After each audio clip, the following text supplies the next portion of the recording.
우리는 지금까지 요한계시록 2장과 3장에 있는 소아시아의 7교회를 계속해서 살펴보고 있습니다.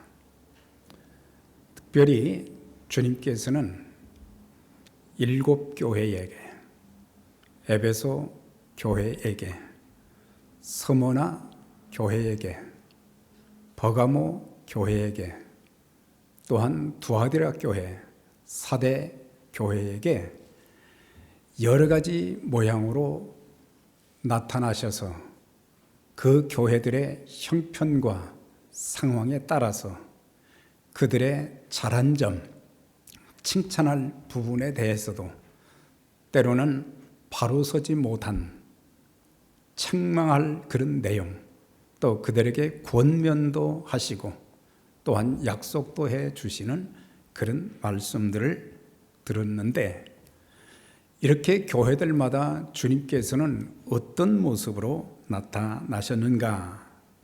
바로 7별을 붙잡고, 그래서 교회를 보호하시는 하나님으로, 또 알파와 오메가가 되신, 처음과 나중이 되신 역사의 주인 되신 하나님으로, 또한 죽었다가 다시 사신, 바로 죽음의 권세를 이기시고 부활하신, 새 소망과 영생을 주신 그 주님을 또한 말씀해 주면서, 또한 날선 검을 가지시니 심판주로 주님은 오신다는 것을 말씀해 주고 있고, 또 주님은 그 눈이 불꽃 같다, 이는 감찰하시는 하나님, 이런 하나님을 이제 계속해서 우리에게 말씀해 주셨는데, 오늘 이 빌라델비아 교회에 대해서는 주님은 어떤 모습으로 나타나셨는가? 그게 3장 7절과 8절에 이렇게 쭉 나와 있습니다. 그러면서 핵심이 뭡니까? 내가 너희 앞에 열린 문을 두었으니 그랬어요. 열면 닫을 자가 없고 닫으면 열 자가 없는 그이가 가라사대. 그러면서 그 교회에 말씀을 주셨는데, 이것은 2000년 전에 빌라델비아 교회에게만 주신 말씀이 아니라 오늘의 시대의 모든 교회, 또 우리 각 예수 그리스도를 믿는 믿음의 사람들 모두에게 주신 말씀이기도 하십니다. 그래서 저와 여러분들의 삶 속에서 닫힌 문의 인생이 아니라 열린 문의 인생이 다 되시기를 주의 이름으로 축원합니다. 빌라델비아라는 도시는 지역적인 여건으로 볼 때는 사람들이 살기가 좀 불안한 도시였어요. 왜냐하면 그 도시는 고원지대에 위치해 있었을 뿐만 아니라 그 지역은 지진이 빈번했다고 합니다. 그래서 주후 17년 또 23년 그 외에 여러 차례 지진이 있어서 도시가 완전히 파괴되는 그런 어려움을 겪게 되었지만, 그래도 그 도시를 다시 재건하고 그러는 가운데 빌라델비아 교회가 거기에 세워지게 되었습니다. 그 도시가 지진이 많이 일어나고 그러다 보니까 사람들이 불안해서 또 다른 지역으로 이주해 가는 경우도 있었지만, 이 교회를 처음 세운 사람이 누군지는 정확하게 알 수 없지만, 이 교회를 빌라델비아 교회를 세우고 나서 그 지역에 사는 성도들이 예수를 믿고 신앙생활하고 또 복음을 전하고, 그렇게 해서 교회를 든든하게 잘 세워서 주님께 칭찬받는, 주님께 인정받는 교회가 된 것을 보게 됩니다. 그래서 서모나 교회와 빌라델비아 이 두 교회는 책망은 전혀 없고 칭찬만 받은 그런 교회로 쓰임 받았는데, 그래서 그곳에 세워진 교회는 칭찬받은 교회가 되어서 주후 1392년대까지 기독교 도시로 남아 있었다고 합니다. 그만큼 이 교회는 삶의 여건과 환경은 참 어려웠지만은 그런 중에도 그들은 참 믿음을 가지고, 그리고 그들에게는 적은 능력을 가졌다 그랬죠. 적은 능력이라는 것은 내세울 것이 없는 그런 사람들이죠. 그런 사람들임에도 불구하고 약한 것, 부족한 것, 참 연약한 것 많지만은 그들은 주님의 이름을 배반한 적이 없고, 그리고 주의 말씀을 지키되 인내의 말씀을 지켰다. 그래서 어렵고 힘든 중에도 사람들이 어려우면은 조급해지고 조급한 결단을 하게 되고, 그래서 실수를 많이 하고 또한 가장 좋은 기회를 놓쳐버리는 어리석음들이 참 많은데, 그런데 이 교회는 그런 모습을 통해서 다른 교회들에게 귀감이 되었다는 것을 알 수가 있습니다. 이 교회에 대해서 주님이 주신 말씀은 거룩하고 진실하사 다윗의 열쇠를 가지신 이가 말씀하신다. 그러면서 곧 열면 닫을 자가 없고 또한 닫으면 열 자가 없는 그분이 가라사대, 주님이 말씀하신 거죠. 볼지어다 내가 내 앞에 열린 문을 두었으되 능히 닫을 자가 없으리라. 사실 하나님의 교회는 계속해서 악한 마귀가 무너뜨리려고도 몸부림치고 수단 방법 가리지 않고 교회를 핍박하고 교회를 힘들게 만들기도 했고, 또한 성도들의 삶을 어렵게 만들어서 주님을 떠나게도 하고, 그렇지만은 그 교회 성도들은 그런 가운데서도 믿음 생활을 참 잘했다고 하는 거예요. 하나님 말씀대로 살려고 했습니다. 자기들이 가진 힘은 없지만은 그러나 기도하면서 믿음대로 살려고 애쓰는 가운데 주님께서 칭찬하시면서 하신 말씀이 내 앞에 열린 문을 두었다 그랬어요.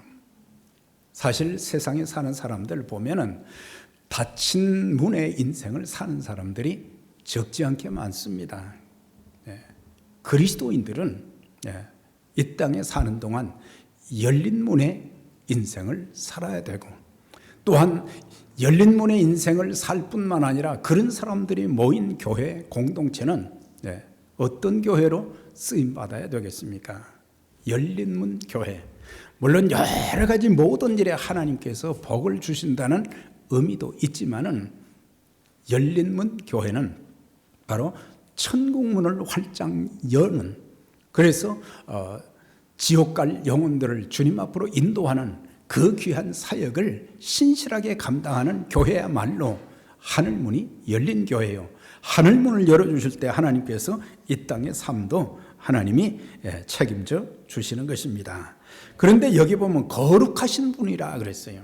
우리는 거룩이라는 단어를 종종 구별되었다, 그게 성경적인 어원으로 맞습니다.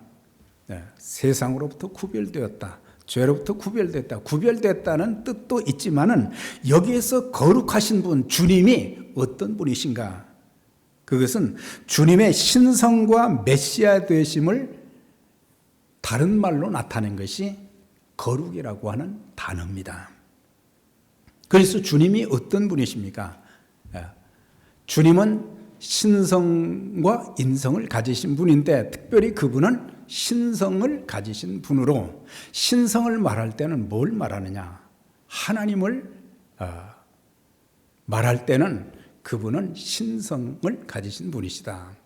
그것은 그분이 곧 하나님이시라고 하는 그런 의미가 되는 거예요.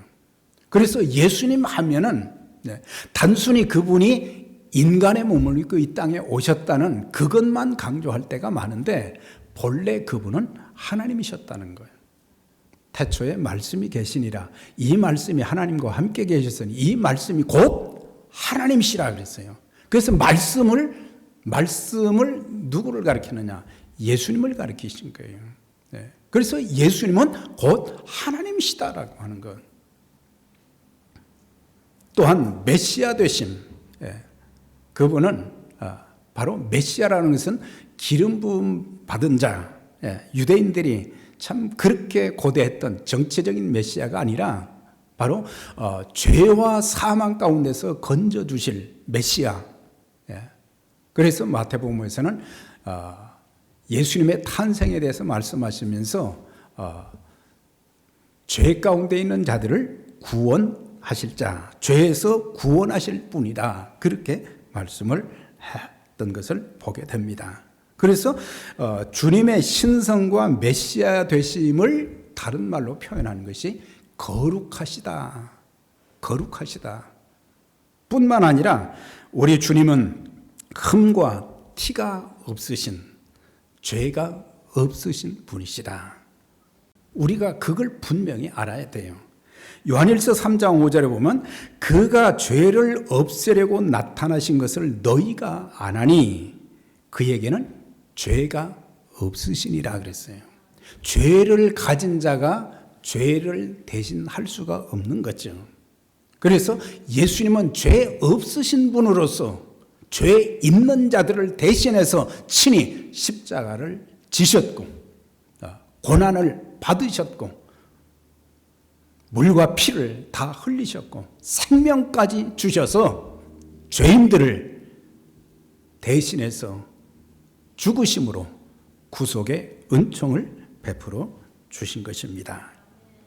그래서 우리가 이런 주님을 생각할 때마다 우리 자신들이 이 땅에 살면서 우리는 거룩한 주님을 닮아가는 그런 삶을 살아야 되는 것입니다. 세상 사람들과는 무언가 다른 구별된 모습이 보여져야 된다고 하는 거예요.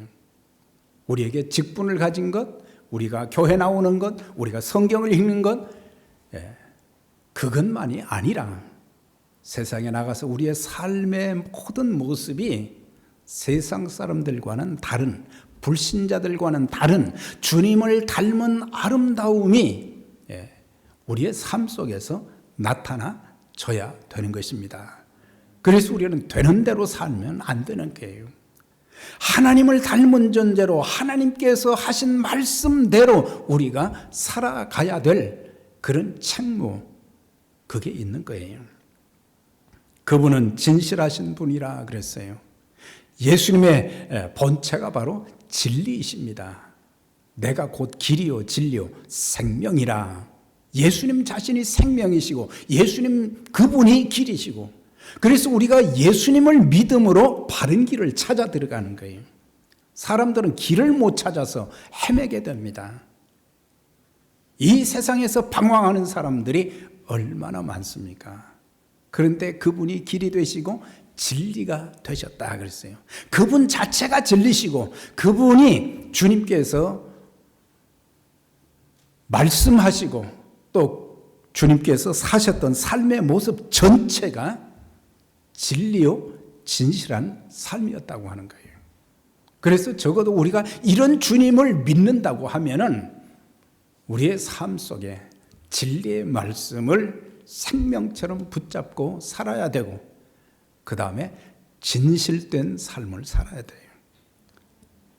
거짓말하면 안 되는 거예요. 자기를 포장하면서 사는 것. 교회 와서는 거룩하고 괜찮은 그런 모습이지만 가정에 가서 세상에 가서 사는 삶의 모습이 세상 사람들과 비교해서 이건 형편없다 그러면 어쩌면 그 사람은 예수님을 만나지 못한 사람일지도 모릅니다. 다윗의 열쇠를 가지신 분이라. 예수님을 다윗집의 열쇠를 가지신 분으로 천국문을 열고 닫을 수 있는 권세를 가지신 분이라고 소개하고 있습니다. 그래서 하나님께서는 주님께 다윗의 열쇠 곧 천국 열쇠를 주셔 천국에 들어갈 자와 들어갈 수 없는 자를 결정하게 하셨다. 그래서 누구든지 예수를 믿으면 죄사함과 구원받고 천국에 들어가서 영생을 누릴 수 있지만은 그러나 예수를 믿지 않으면 절대로 구원받을 수가 없어요. 요즘처럼 종교다원주의가 있어져서 어떤 종교를 통해서든지 우리가 구원받을 수 있다. 이거는 성경에 그런 내용이 기록된 일이 없어요. 다른 이로서는 구원을 얻을 수 없나니 천하 인간의 구원을 얻을 만한 다른 이름을 우리에게 주신 일이 없다. 그렇게 말씀하신 거예요. 우리가 이 진리에 대해서는 타협이 있어서는 안 되는 거예요.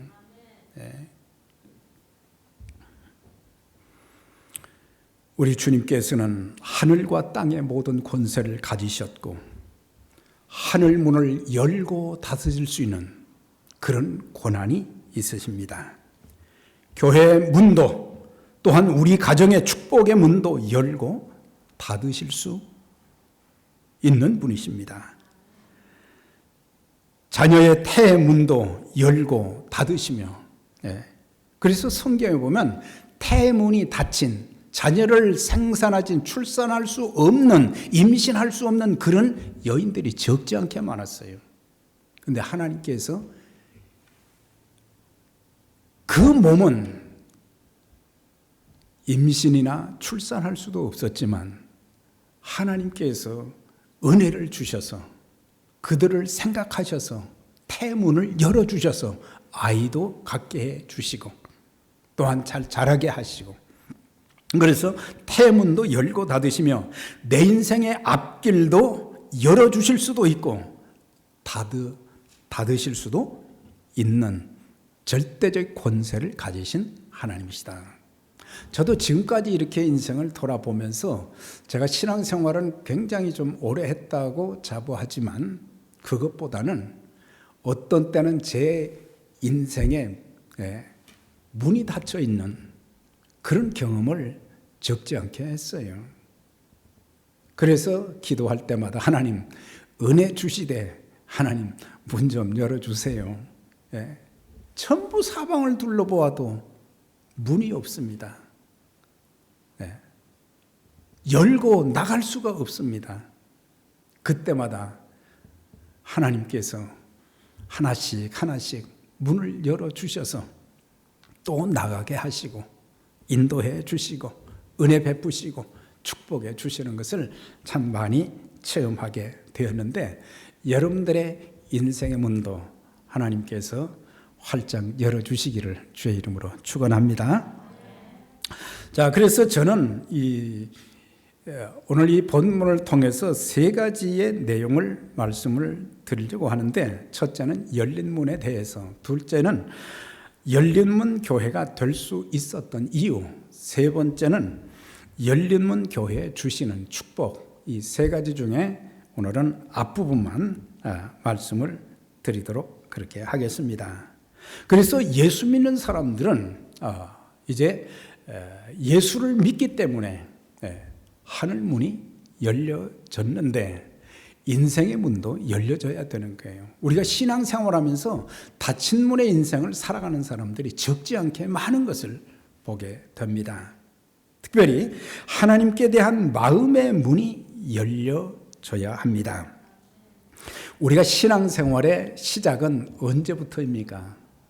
아마 어떤 분들은 나는 교회 처음 나갔을 때 그때부터 신앙생활을 했다고 그러는데 사실상 바른 신앙생활의 시작은 내가 예수님을 구세주와 주님으로 영접하고 난 이후부터 그때부터 우리의 신앙생활은 시작이 된 거예요. 내가 주님을 모시고 주님과 동행하면서 주님의 인도하심을 받고 또한 주님께서 말씀해 주시는 그 말씀 붙잡고 살고 그러면서 기도하고 또 주의 일하고 이 모든 것들이 바로 예수님을 영접하고 난 이후에 오늘날에 보면은 교회 생활을 오래 했음에도 불구하고 예수님 만나지 못한 분들, 예수님을 영접하지 못한 분들이 적지 않게 있는 것을 보게 됩니다. 내가 확실히 예수를 영접하고 구원받은 확신이 분명하다면 우리가 이 땅에 살면서 겪는 어떤 어려움이 있어도 우리는 주님을 등지는 일이 없습니다. 배반하지 않습니다. 네, 나 주님 모릅니다. 그렇게 하지 않습니다. 좁은 문이고 좁은 길이고 너무 힘들고 어려워도 주님 가신 그 길, 십자가를 지고 가신 그 길을 내가 따라가야 되겠다. 그래서 예수님을 영접해야 되는데 이게 안 되는 거예요. 그래서 내 마음의 문이 열려져야 되는데 이것은 그냥 인간적으로 되는 것이 아니라 성령께서 우리 마음을 내 마음에 역사해 주셔서 나로 하여금 예수님이 누구신지를 바로 알면 내가 마음 문을 열게 되어지고 그때 성령께서 우리 안에 내주하게 되시는 것입니다. 그래서 우리의 마음 문을 열고 예수님을 영접하되 예수님이 어떤 분이신가를 알게 되는 거예요. 예수님은 내 죄를 위해서 십자가에 고난받으시고 죽으셨어요. 내 죄가 얼마나 악한 것인가.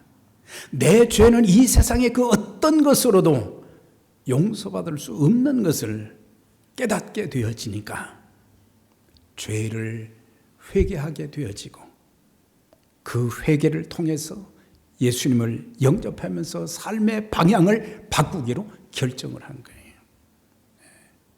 그래서 우리들이 그렇게 해서 예수님을 구세주와 주님으로 영접해서 주님과 동행하는 삶을 산다는 것은 이건 큰 은혜요, 큰 축복입니다. 그런데 교회 생활을 그렇게 했어도 아직도 예수님이 누구신지를 잘 모르고 예수님을 영접하지도 못하고 그래서 교회 안에 불신자로 남아있는 경우들이 적지 않게 많다고 하는 것입니다. 고린도전서 2장 14절에서 3장 3절에 보면 고린도 교회 성도들을 사도 바울이 보면서 세 가지 유형의 교인이 있다 그랬어요. 첫째는 육에 속한 자들이 있다. 둘째는 육신에 속한 자들이 있다. 셋째는 영에 속한 자들이 있다. 그렇게 구분을 해서 그들 모두가 영의 사람들이 되기를 소원했던 것을 보게 돼요. 여기서 육에 속했다고 하는 말은 교회는 나오지만 예수님을 전혀 구세주와 주님으로 영접한 경험이 없는 사람을 말하는 거예요. 그러니까 주님과 아무런 관계가 없는 사람, 하나님과 아무런 관계가 없는 사람이 바로 육에 속한 자라고 하는 거예요. 육신에 속한 자는 예수님은 영접했지만은 참된 변화도 또한 삶 속에서 하나님의 자녀다운 그런 삶을 살지 못하는 그런 모습을 보면서 예수님 중심으로 살아야 되는데 그렇지 못한 사람들을 육신에 속한 자다. 그리고 영에 속한 자는 성령 충만한 자다.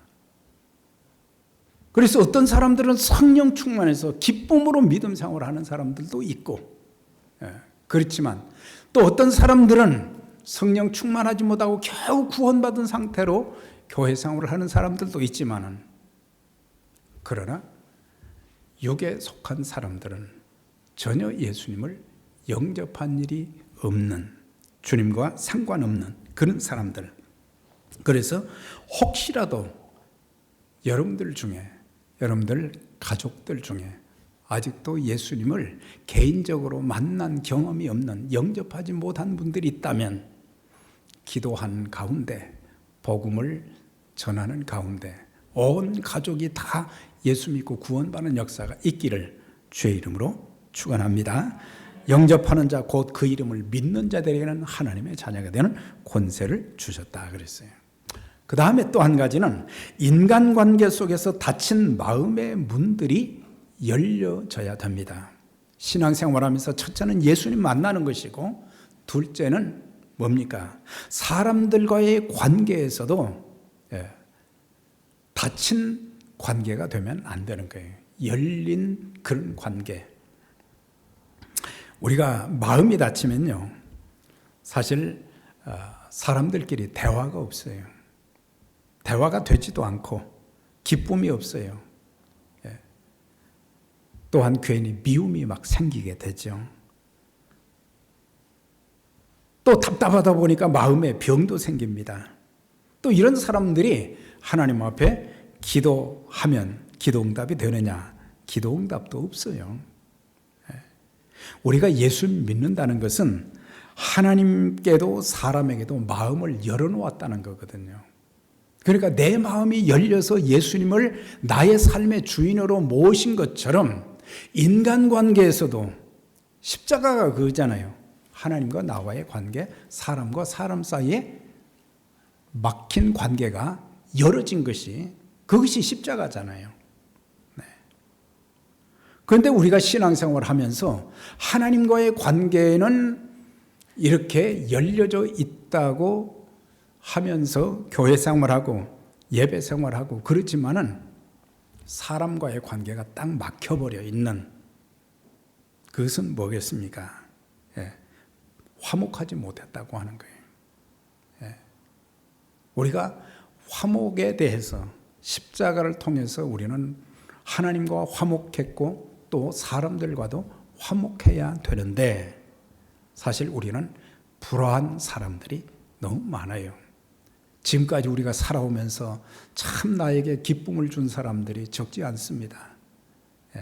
나를 도와준 사람들, 나를 위해서 기도해 준 사람들, 나에게 따뜻한 위로의 말을 건네준 사람들, 나에게 많은 사랑과 은혜를 베풀어 준 그런 사람들도 많이 있지만 나를 힘들게 한 사람들도 적지 않게 많아요. 그렇다고 해서 우리는 담을 쌓아서는 안 되는데, 우리가 종종 화목하지 못하는 그런 관계가 될 때가 참 많습니다.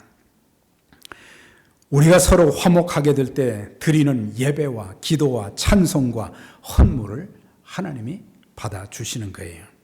마태복음 5장에 보면은 주님께서 이렇게 말씀하셨어요. 너희가 예물을 제단에 드리다가 거기서 내 형제에게 원망 들을 만한 일이 생각나거든 예물을 제단 앞에 두고 먼저 가서 형제와 화목하고 그리고 내게 와서 예물을 드리라. 중요한 것은 예배도 중요하고 헌금도 중요한데 더 중요한 것은 화해하라고 하는 거예요. 화목하라고 하는 거예요. 그래서 오죽하면 주님께서 원망 들을 만한 그런 일이 생각나면 먼저 가서 화해하고 화목하고 그리고 와서 제단에 헌물을 드리라. 그렇게 말씀해 주고 있어요. 고린도서 5장 18절입니다. 그가 그리스도로 말미암아 우리를 자기와 화목하게 하시고 또 우리에게 화목하게 하는 직분을 주셨으며 화목하게 하는 말씀을 주셨느니라 그랬어요. 그리스도로 말미암아 우리를 자기와 화목하게 하셨고 또한 우리에게 화목하게 하는 직분을 주셨다. 우리 직분은 화목하게 하는 직분이다. 하나님과 화목하게 만들고 사람들과도 화목하게 만드는 그 일을 해야 된다고 하는 거죠.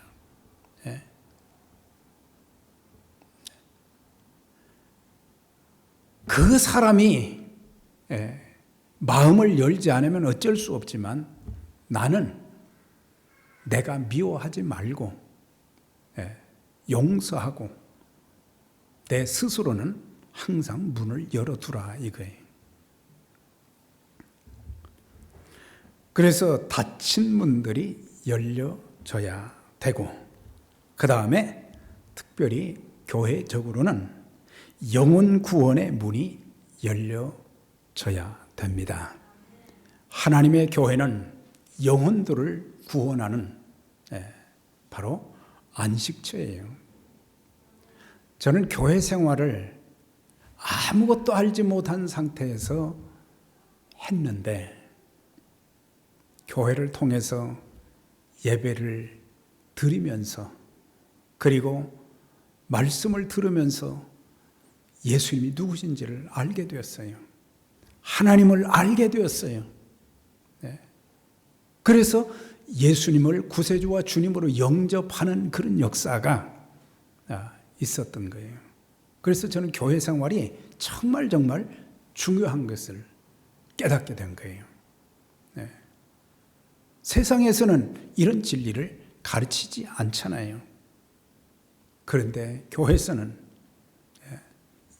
예수님이 누구신지, 하나님이 누구신지, 성령님이 누구신지, 내가 어떻게 해야 될지, 내 삶의 도리에 대해서 자세하게 가르쳐 주면서 예수님 만나게 하시고 내 삶이 변화되게 하시고 이 모든 것들이 교회라는 공동체를 통해서 하나님이 일하게 하신 것을 볼 수가 있습니다. 그래서 사도 바울은 골로새서 4장 2절 3절에 보니까 그의 마음에 한 가지 소원이 있었어요. 한마디로 말하면 복음 전하는 것이었지만은 그가 골로새 교회 성도들에게 이렇게 권면을 했어요. 그리고 기도를 부탁했어요. 그게 뭐냐면 기도를 계속하고 기도에 감사함으로 깨어 있으라. 또한 우리를 위하여 기도하되 하나님이 전도할 문을 우리에게 열어주사 그리스도의 비밀을 말하게 하시기를 구하라. 그렇게 기도해달라고 그랬어요. 뭐예요? 전도할 문을 열어주시도록. 우리가 개인적으로도 하나님, 제가 예수 믿고 구원받은 것, 또한 축복받은 것, 또 천국 갈 것, 이런 것 당연하게 주어지지만은 또한 주님을 알지 못한 그 영혼들, 지옥 갈 영혼들을 그들에게 복음을 전할 수 있는 그런 기회를 허락해 주십시오. 기회를 허락해 주십시오. 그 기회를, 하나님이 주신 기회를 놓치지 않게 해 주세요. 교회를 세운 근본 목적이 뭡니까? 그것은 바로 영혼 구원과 하나님 나라 확장이잖아요. 교회 본질은 그거예요. 네. 그래서 하나님, 에베네셀 선교교회에 영혼 구원의 문을 활짝 열어주세요. 네. 이런 기도 여러분들 꼭 해주셔야 돼요. 네. 네. 우리가 하나님을 찾은 것도 아니고 우리가 하나님을 선택한 것도 아니고 하나님이 우리에게 찾아오셨고 하나님께서 우리를 선택하신 것입니다. 그렇기 때문에 내 힘으로 할 수 없는데 하나님 역사해 주셔서 주의 몸된 교회가 한 영혼 한 영혼을 소중하게 여기고 그 영혼들을 구원하는 교회가 되게 해 주시고 또한 이 교회를 통해서 더 많은 영혼들이 좀 구원받을 수 있도록 우리가 다른 기도는 참 많이 하는데 이런 기도 많이 못하는 것 같아요. 그래서 사도 바울은 하나님이 전도의 문을 열어주실 때 지체하지 않았던 것을 보게 돼요. 사도행전 16장 9절에 보면 그가 1차 전도 여행을 소아시아에서 했고 2차도 그곳에서 전도를 하다가 어느 날 환상을 통해서 보여주신 것이 있어요. 마게도냐 사람 하나가 서서 그에게 청하여 이르되 마게도냐로 건너와서 우리를 도우라 하거늘 바울이 그 환상을 보았을 때에 하나님께서 지금 유럽에 전도할 문을 열어주셨구나. 그걸 깨닫고 그곳에서의 사역도 중요하지만은 그곳에서의 사역을 접고는 그 다음에 유럽으로 떠나게 된 거예요. 그래서 빌립보에 믿는 사람이 하나도 없었잖아요. 그곳에서 여인들에게 복음을 전해서 그 구원받은 성도들이 빌립보 교회를 세웠고 거기에서 또 떠나서 어디로 갔습니까? 데살로니카로 갔습니다. 네. 또 데살로니카에서 베레아로 갔습니다. 베레아에서 아덴으로 갔습니다. 고린도로 갔습니다. 에베소로 갔습니다. 이렇게 가는 곳마다 하나님이 전도할 문을 열어주실 때마다 그는 지체하지 않았다고 하는 거예요. 그래서 우리가 하나님 열린 문의 삶을 살게 하시되 빌라델비아 교회처럼 내가 너희 앞에 열린 문을 두었으되 하나님께서 열어주실 때 우리는 순종하면서 하나님이 기뻐하시는 그 일을 해 나가야 될 것입니다. 그래서 아직도 닫힌 마음이 계속되고 있다면 이제는 하나님께도 내 마음을 열 수 있도록 성령님 도와주세요. 인간관계에서도 사람들과의 관계가 막히지 않도록 하나님 도와주시고, 관계만 안 좋은 게 아니라 우리가 하나님께 드리는 기도도 응답이 안 되는 거예요. 이사야 59장 1절 2절에 분명히 그렇게 말씀하셨어요. 여호와의 손이 짧아 구원치 못하심도 아니요 여호와의 귀가 둔하여 듣지 못하심도 아니요 오직 너희와 나 사이에 죄악이 가렸고 그 죄가 너희 기도를 듣지 못하시게 함이니라, 그렇게 말씀하셨어요. 그래서 우리가 다친 마음, 화목하지 못한 것, 화목을 회복하고 더 나아가서는 하나님, 내가 세상에 나가 사는 동안 제게 주어진 인생을 살면서 더 많은 영혼들에게 복음을 전하고 그들을 주님께로 인도할 수 있도록 저에게 복음 전할 문을 열어주세요. 그리고 기도의 문도 활짝 열리게 해주세요. 그래서 저와 여러분 또 우리 교회가 열린 문의 인생, 열린 문 교회가 되어서 주님 다시 오실 때까지 아름답게 쓰임받는 귀한 역사가 있기를 주의 이름으로 축원합니다.